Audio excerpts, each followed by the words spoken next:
네, 인사드리겠습니다. 다운교육 수학 강사 윤지용입니다. 네. 어제죠. 어제로 이제 고등 다 확정이 됐고 사실 저희 반이요 월금 반이에요. 그래서 이제 어제 공교롭게도 아이들이 이제 고교 확정이 되고 나서 수업을 했습니다. 사실은. 예, 그러다 보니까는 이게 일부 아이들의 표정 확실히 좀 비장합니다. 그게 이제 기대는 아닌 것 같고 조금 이제 긴장 그리고 이제 의도치 않은 학교에 배정된 아이들도 있고 뭐 그런 게 좀 있어가지고 확실히 이제 조금 이제는 뭐가 되겠구나, 아이들도 이제 생각이 제대로 좀 바뀌었겠구나 하는 생각을 하면서 어제 수업을 좀 진행을 했습니다. 그래서 공교롭게도 오늘 설명회 자리가 있어서 오늘 이 자리에서 무슨 말씀을 좀 드리는 게 좋을까에 대해서 좀 고민을 했고요. 그래서 어쨌든 제가 이제 수학 가르치는 사람이고 지금 수학 등급에 대해서 걱정이 혹시 있으시다면 거기에 대해서 어떻게 보면 또 제가 해드릴 수 있는, 저만 해드릴 수 있는 말씀을 조금, 진짜로 오늘 제가 드리는 말씀은 그냥 딱 이렇게 해라, 이렇게 하지 마라, 또 이렇게 좀 쉽게 말씀드릴게요. 그래서 이제 아이들 이제 집에 가시면은 아이들 공부하시는 거 보셨을 때 요렇게 하고 있는가, 아니면 요게 이제 공감이 되시는가, 그런 거 위주로 좀 봐주시면 좋을 것 같습니다. 그래서 우선 제가 좀 말씀드리고 싶은 거는 결국은 이 1등급을 받으려면은 우리가 이제 어떤 지침을 좀 지켜야 하는가, 어떤 걸 하지 말아야 되는가, 뭐 이런 것도 좀 말씀을 드릴게요. 우리가 모의고사 문제에 대해서는 아마 머릿속에 생각들이 있으실 겁니다. 분명히 고등 내신 대비해라라고 하면 모의고사 문제 풀어야 된다, 뭐 이런 거 좀 말씀 많이 들으셨을 거예요. 그래서 대표적으로는 이런 문제집들이죠. 뭐 자이스토리 마더텅에 뭐 EBS에서 나온 기출 문제집들도 있습니다. 그래서 이런 것들을 아이들한테 풀어라라고 말씀들을 사실 많이들 하셨을 수도 있고요. 아니면 아직 안 하셨지만 분명히 주변에서 모의고사 문제의 중요성에 대해서 말씀 많이 들으셨을 겁니다. 제가 이제 이렇게 시작을 하는 이유는 사실 저는 생각이 조금 다르다는 것을 말씀드릴 수도 있는 거죠, 사실은. 그래서 우리가 한번 생각을 해봤을 때 왜 풀어야 하는가? 이 모의고사 문제 왜 풀어야 할까요? 이런 걸 한번 생각을 해봤을 때요. 결국은 시험에 나오니까 그렇습니다, 사실은. 예, 변형돼서 나오니까 풀어야 한다. 사실 이게 너무 단편적인 거죠. 근데 제가 한번 이렇게 생각을 해봤어요, 저는. 안 풀어도 된다면 그 이유가 뭘까?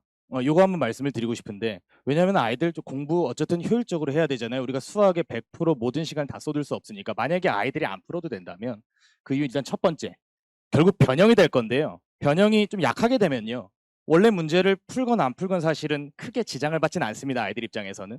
그 두 번째는 변형이 세게 되면 원래 문제를 푼 게 더 독이 될 때도 있어요, 실제로. 앞서서 이제 저 소개해 주실 때 제가 이제 민사고 내신 같이 하고 있습니다. 근데 민사고가 그 부교재를 변형해서 시험에 굉장히 잘 내는 학교인데, 제가 그런 것들을 대비를 되게 잘 해주어가지고 이제 민사고 수업을 계속 하고 있는 건데, 그게 그렇게 하다 보면요, 변형되기 전 문제랑 변형 문제가 아예 다른 문제가 되는 경우도 많아요, 사실은. 그러니까 이 원래 문제를 푸는 것을 아이들한테 너무 강박을 할 필요가 있겠느냐, 이런 생각을 제가 좀 하는 건데요. 사실 제일 큰 이유는 이겁니다. 이미 양질의 변형 문제들이 많아요, 사실은. 학교 시험 기출 문제들 통해. 그러니까 저는 이렇게 생각하는 거예요. 아이들이 지금 학원을 다닌다면, 그리고 그 학원에서 제대로 가르침을 받고 있다면요, 원래 문제보다도 훨씬 더 괜찮은 문제들을 이미 풀고 있을 텐데, 거기다가 대고 너 이거 풀어야 된다, 모의고사 문제 중요하다더라 라고 아이들한테 얘기를 해버리면 아이들이 오히려 이제 혼선이 생길 수도 있다는 거예요, 제 생각에는. 그래서 이 모의고사 문제에 대한 편견을 제가 조금은 깨드리고 싶었다. 중요는 한데, 중요는 하죠. 그러니까 그걸 풀라는 거냐 말라는 거냐 이렇게 생각을 하실 수도 있는데, 제가 이제 아이들한테 되게 많이 하는, 하루에도 한 3번씩 하는 표현이 있는데요. 메타적으로 공부해라. 이게 이제 메타인지인 거죠. 메타인지라는 건 결국은 내가 뭘 알고 뭘 모르는 거를 이제 생각하면서 공부하라. 그러면 저는 이제 공부를 하는데 이걸 왜 공부하는지를 생각하면서 하라라는 말을 되게 굉장히 많이 합니다, 아이들한테. 그러니까 모의고사 문제를 풀더라도 어떤 목적에서 푸는가를 확실하게 생각을 하고 풀어야 된다는 거죠. 그냥 푼다고 되는 게 아니잖아요, 사실은. 그래서 사실 이 얘기인데 왜 푸는지를 알아야 된다. 여기서 이제 핵심 포인트가 나오는데 결국은 이거죠, 결국. 요게 핵심입니다. 그래서 이제 오늘 제가 부모님들에게 당부드리고 싶은 건, 물론 이제 저희 반에서는 제가 이제 합니다. 예, 제가 하지만 저랑 수업을 하지 않더라도 아이들한테 뭘 꼭 시켜야 되냐면 24년, 이게 올해가 25년이죠. 그러니까 24년에 기출된 문제는 아직 내신 기출에 나오지 않았습니다. 근데 그런 문제들은 정말로 씹어 먹으셔야 돼. 아이들이 씹어 먹어야죠, 참. 아이들이 정말 씹어 먹을 정도로 정말 다양한 얘기들을 좀 해봐야 되는데, 그게 솔직히 아이들이 분석을 한다고 얼마나 깊게 분석을 할 수가 있겠어요. 그러니까 이런 것들에 대해서 변형 작업을 해주는 게 제 학기 중 수업의 핵심이거든요, 사실은. 근데 이미 변형된 많은 문제들은 아이들이 많이 풀었을 거기 때문에 결국 올해 아이들 시험에 나올 것들, 그러니까 아이들이 이제 올해 나올 것들을 찝어주는 것도 능력이잖아요, 사실은. 그렇다면은 결국은 그것은 작년 기출 문제에 일단 있을 가능성이 높다. 일단 요거를 좀 많은 학부모님들께 말씀을 좀 드리고 싶습니다. 두 번째는 내신 기출 많이 풀려보실 것 같아요. 이게 또 마침 어제 학교가 결정됐으니까 어제 벌써 저도 요청을 많이 받았습니다. 어떤 학교 기출 문제 좀 이렇게 구해주세요. 이런 식으로 요청 많이 받았는데 저는 이렇게 생각을 해요. 내신 기출을 언제 풀까? 저는 사실 내신 기출 문제는 정말 소중한 재료라고 생각을 하거든요. 아이들 공부에 있어서. 그래서 최소한 어느 정도 실전 수업이 마무리된 뒤에 풀어야 되지 않을까. 너무 일찌감치 풀어버리면 사실 그게 좀 소모되는 느낌도 있잖아요, 사실은. 그래서 근데 공교롭게도 그게 지금이긴 합니다.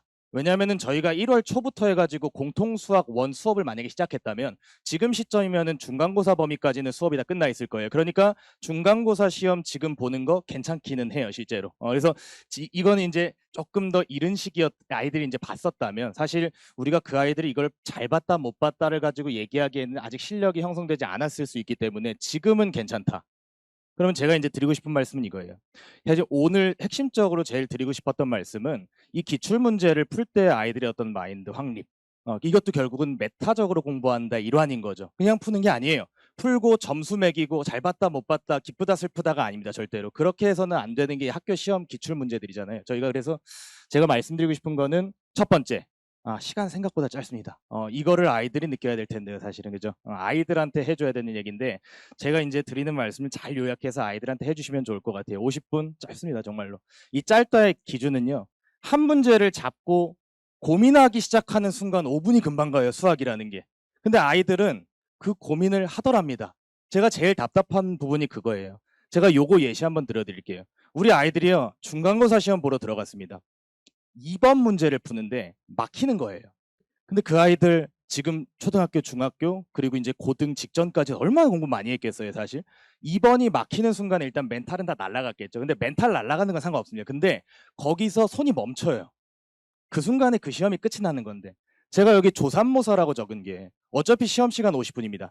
앞에 10분에 그 문제를 푸나 뒤에 10분에 푸나 똑같은 건데요, 사실은. 알고 보니까 17번에 쉬운 문제가 있을 수도 있잖아요. 18번에 쉬운 문제가 있을 수도 있지. 아이들이 그걸 잘 몰라요.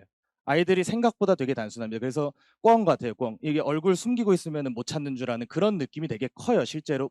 그래서 제가 아이들한테 시험지를 풀리면서 의도적으로 앞부분에 고난도 문제 배치하는 경우도 많고요. 실제로 학교들 중에서도 이게 시험의 풍토가 좀 있습니다. 뭐 예를 들면은 경기고나 중대부고가 제가 생각하는 대표적인 이 역배열 학교인데요. 막 앞에 좀 어려운 게 나오고 뒤에 쉬운 게 나오고 물론 그것도 시험 바이 시험 다르긴 하지만 그런 장난을 좀 자주 치는 학교들이 좀 있습니다. 그래서 혹시라도 이제 그런 학교들이라면 앞에서 막히면 넘어가면 되죠. 예, 뒤에 분명히 쉬운 문제 기다리고 있을 텐데요, 사실은. 그래서 요거 한번 강조드리고 싶고요. 결국은 또 요거. 되는 것과 안 되는 것 구분하려고 공부하는 거예요. 메타적으로 공부하자는 게 이 뜻입니다. 그냥 문제 풀면 안 돼요. 아이들이 문제 풀면서 나 이 정도는 내가 된다. 나 이거 3분 안에 되는 사람이구나. 나 근데 이거는 아무리 해도 안 되네.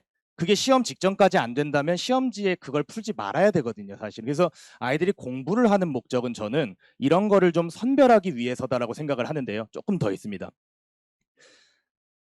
자, 요거는요, 사실 서술형이 없는 학교가 지금 현재 기준에서 대표적으로 숙명 그리고 휘문이 있습니다.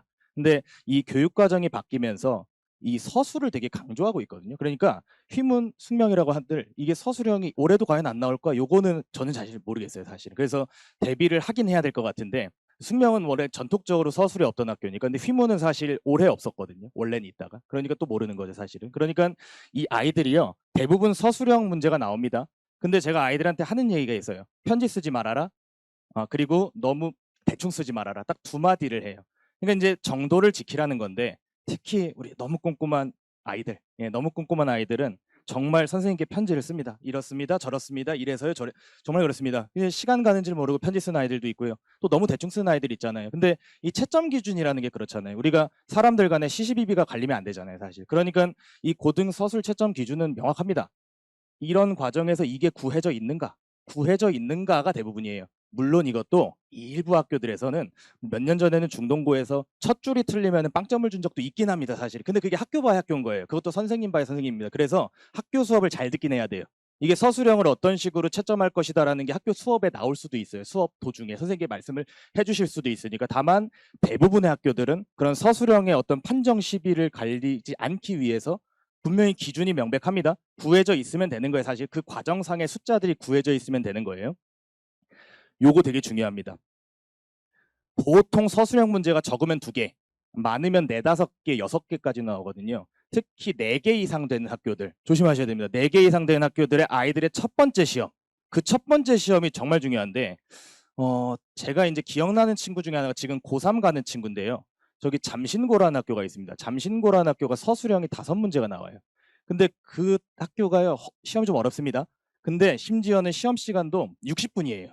근데 그 서술형 5문제니까 사실 60분 더 준 이유도 있는 거예요, 사실은. 근데 어느 날은 그 친구가 1학년 거의 첫 번째 시험이었나 그랬었는데 객관식을 다 맞았다는 거예요. 그래서 와, 역시 네가 해냈구나. 근데 서술형을 2개를 못 썼다는 거예요. 아예 공백인 거죠. 그래서 왜 그런 짓을 했느냐 그랬더니 자기도 모른대요. 그냥 풀다 보니까 시간이 간 거예요, 사실은. 근데 아이들이 그렇습니다. 진짜로 내 눈앞에 문제들이 있으면 그거 풀다 보면 50분이 금방 가는 거예요. 시간에 대한 인지를 안 하고 있어요. 그래서 제가 그 다음부터 아이한테 너 시계 봐라.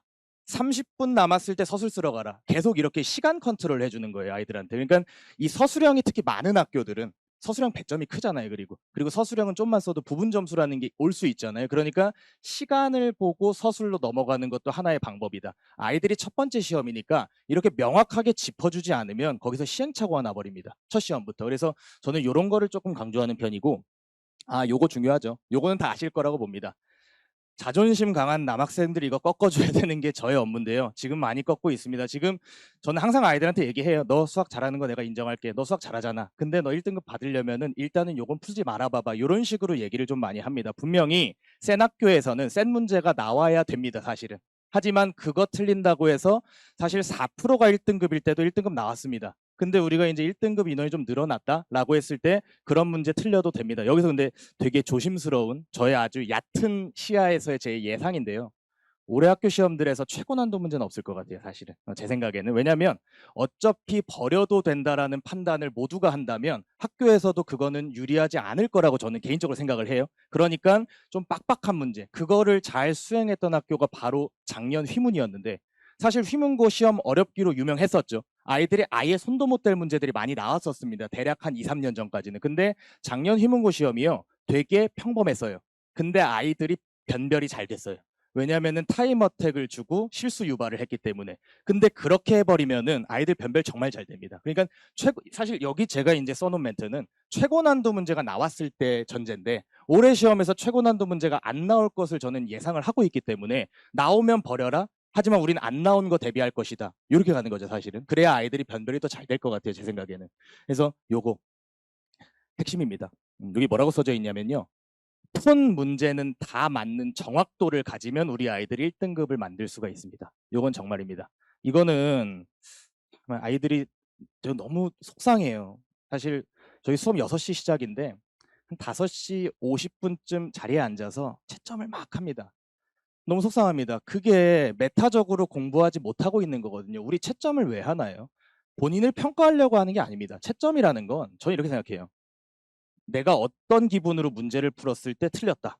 내가 이런 상태에서 문제를 푸니까 다 맞았다. 그걸 평소에 확인할 수 있는 얼마나 좋은 기회인데, 아이들은 채점을 갖다가 한 100개 풀고 채점을 한 번에 합니다. 근데 학교 시험 20개씩 나오잖아요. 20개씩 해야 돼요, 무조건. 그리고 풀고 바로 채점해야 됩니다. 그래야지 내가 이 순간에 이거 풀어서 맞았고 이 순간에 고민했는데 틀렸구나. 역시 그게 메타적으로 공부한다는 거거든요, 결국은. 이거 어차피 아까도 말씀드렸듯이 이 변별을 하려면 일단 푼 거를 다 맞으면 변별을 안 당하거든요, 제 생각에는. 그러니까 평소에 채점하는 습관. 이건 지금 저희 반 아이들하고 저한 이제 싸움이에요. 계속 싸우고 있는데 거의 다 고쳤습니다, 사실은. 지금 반의 아이들 거의 다 고치긴 했는데 이거 못 고친 아이들은 지금 2월 달에 무조건 고쳐야 돼요. 그래야지 본인이 메타적으로 어떤 식으로 공부를 하고 있는지를 알게 될 거라고 저는 확신을 합니다. 그래서 요거를 제가 좀 강조를 드리고요. 이제 제가 수업하는 거를 조금 말씀을 좀 드릴 텐데, 지금 아직 2월이잖아요. 그러니까 저희 이제 1월부터 이어져 오는 수업이 연결이 됩니다. 그래서 저는 이제 수업을 루틴 교재라는 제 자체 교재를 사용하는데, 요 교재를 말씀드리는 이유는 요 교재가 예를 들어서 300페이지짜리 교재면요, 거기에 문제가 100페이지 정도 수록돼 있습니다. 그럼 나머지 200페이지는 다 개념 서술이라는 건데요. 요런 거 같아요. 저는 수학에서 뭉개는 걸 제일 싫어합니다. 아무래도 제가 뭐 수학을 공부를 했기 때문에 그런 걸 수도 있지만 원체 그랬었어요. 뭔가 제가 조금이라도 이해 안 되면은 선생님이 앞에 계속 진도 나가셔도 저는 거기 멈춰 있는 스타일이었어요. 왜 그러지 왜 그러지? 그러다가 수업 다 놓치고 나중에 다시 공부하고. 그러니까 제가 그런 마인드로 가르치다 보니까 뭉개지 않고 싶은 거예요. 다만 그걸 아이들 수업 시간에 하면요. 아이들이 안 듣습니다. 얘들아 이러이러하기 때문에 이러이러하기 때문에 이러이러하게 이렇게 아이들은 결론만 중요하잖아요, 사실은. 그러니까 저는 교재 일단 써놓고 공부를 시키는 거예요. 일단은 교재는 꼼꼼하게 다 규명을 해놓습니다. 제가 사실 그래서 수업 시간에 제일 많이 쓰는 표현이 규명하다예요, 규명하다. 규명을 해놓는 거죠, 결국은. 그래서 저희 이제 그 슬로건도 캐치프레이즈 저희 YMS입니다. 제가 이제 한 7년 전쯤에 뭔가 좀 이 구호를 만들어야 될 시점이었습니다. 그래서 원장님께서 만들어봐라라고 하셨을 때 내가 수업 시간에 무슨 말을 제일 많이 하지라고 이제 왜였어요. 왜? 아이들한테 왜 그래? 왜 그래? 계속 하니까는 Y다. 근데 이제 이름에 Y가 좀 많이 들어가거든요. 그래서 이거다. 이건 끝났다라고 만든 게 YMS거든요, 사실은. 그래서 그 네이밍을 갖다가 이제 관철시키기 위해서 교재가 되게 개념적으로 많이 서술이 되어 있습니다. 그래서 개인적인 자신감으로는 요 대치동 다 합쳐서 한 탑3 안에 들지 않을까. 제 교재 자신감은 그 정도는 있습니다, 사실은. 근데 요렇게 아이들이 공부를 할 수 있게 저술된 교재에다가 어쨌든 워크북에도 사실 문제만 있지 않고 살짝살짝 이제 읽어보면서 할 수 있게끔 개념 서술 좀 해놓고 이런 수업을 사실 1월 달에 해왔고요. 2월 달에 이어서 좀 진행을 할 예정입니다. 요게 이제 저의 소망이자 매년 희망이죠, 사실은. 근데 이제 아이들은 까먹습니다. 저는 이제 까먹는 거 제가 이제 되게 저도 초보 강사일 때는 너무 화가 났어요. 또 왜 까먹을까 도대체. 근데 이제는 인정을 하게 됐어요. 그건 어쩔 수가 없다. 사실 저도 까먹으니까요, 사실은. 예, 인정을 하게 됐습니다. 그러니까 제가 이제 신경 쓰는 건 까먹어도 계속해서 돌려줄 수 있는 시스템을 만들어 놓자. 그러니까 그 시스템만 잘 확보가 되면 아이들이 까먹더라도 이제 돌아갈 것이다. 그래서 제가 아이들한테 요새 강조하고 있는 게 이제 오해독입니다. 그거는 1월 초부터 아이들한테 이제 공부법을 좀 설파를 했는데요. 일단은 복습을 해야 됩니다, 아이들은. 여기서 이제 아이들이랑 좀 싸움이 벌어지죠. 복습을 안 합니다, 아이들이. 아이들이 복습을 안 하는 이유가 크게 세 가지가 있습니다. 요 세 가지만 다 잡아주면은 복습을 시킬 수가 있어요. 첫 번째로 복습을 안 하는 이유, 시간이 없습니다. 숙제를 해야 되기 때문에. 학원을 가고 숙제를 하면 시간이 없는 거예요. 근데 우리 다 알잖아요. 복습을 안 하면 수업을 왜 듣습니까, 사실은? 두 번째 이유, 복습을 안 해도 다 안다는 거예요.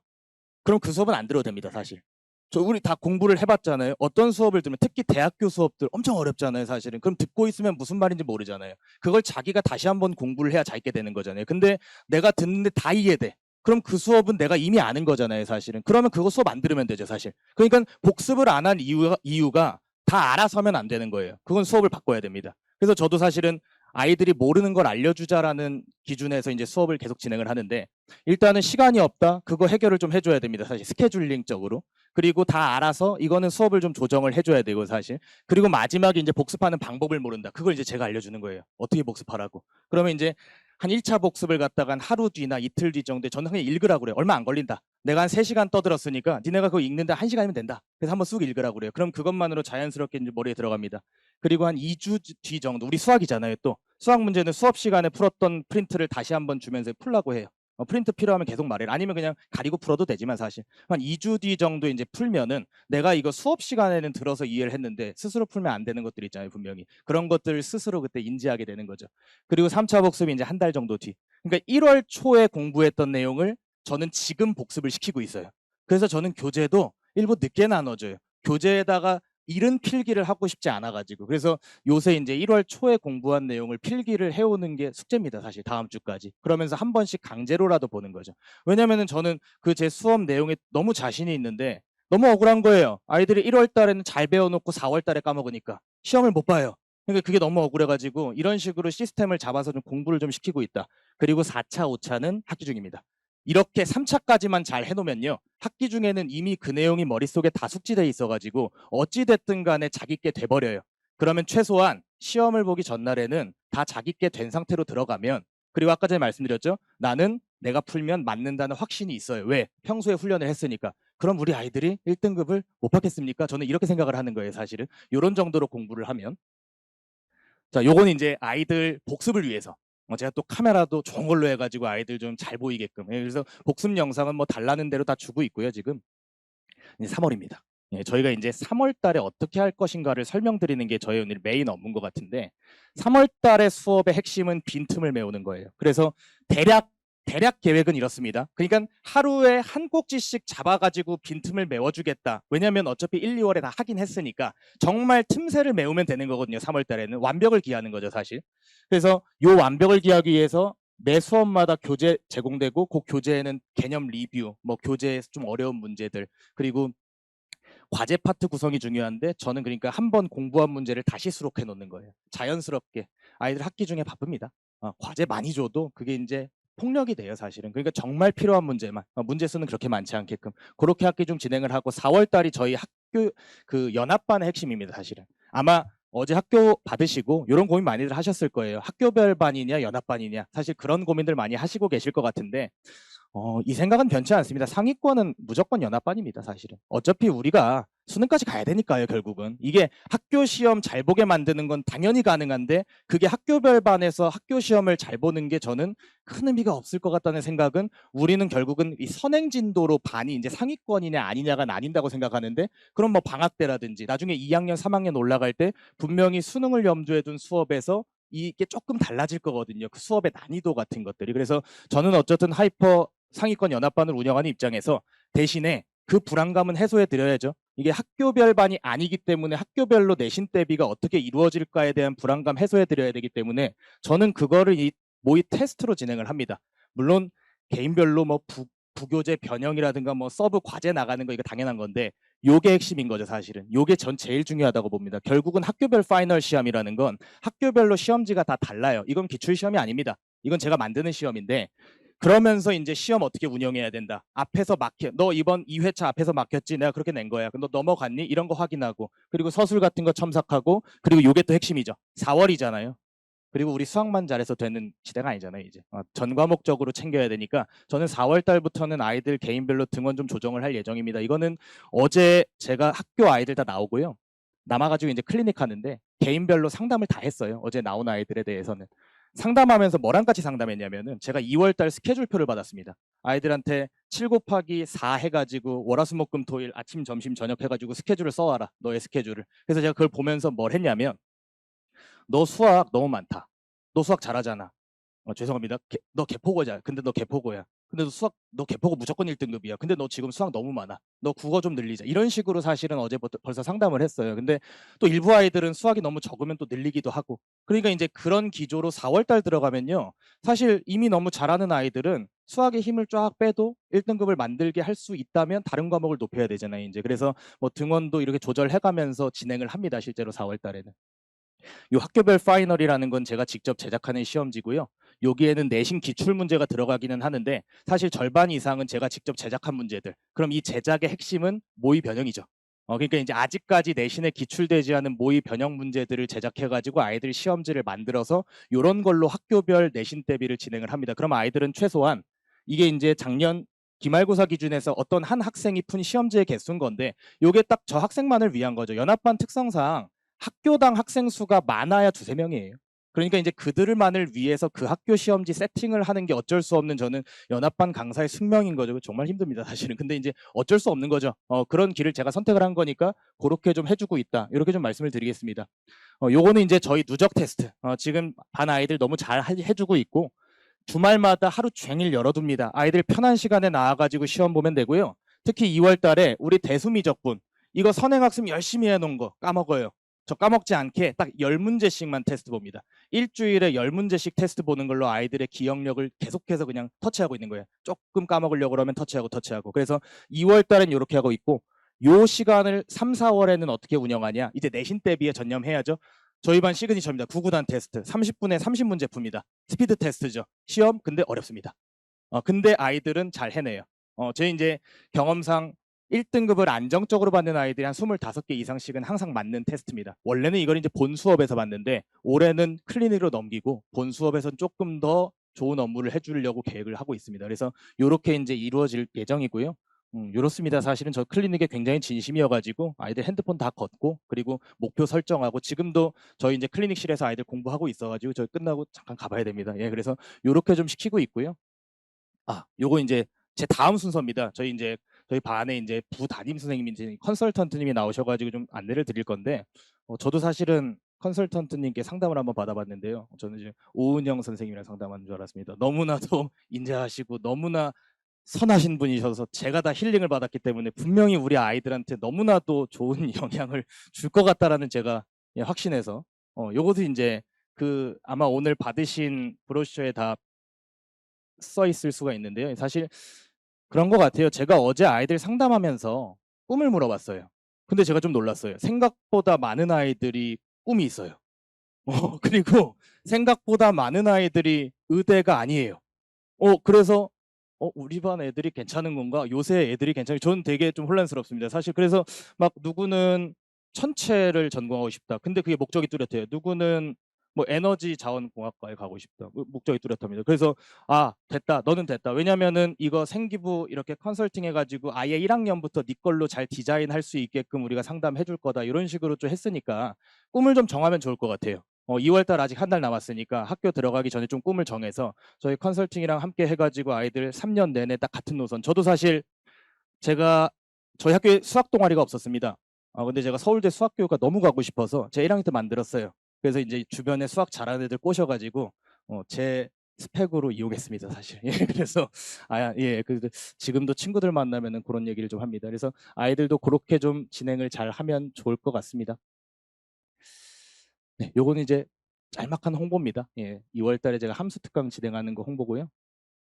저희 시간표 띄워놓으면서 오늘 제가 준비한 순서 마무리하도록 하겠습니다. 감사합니다.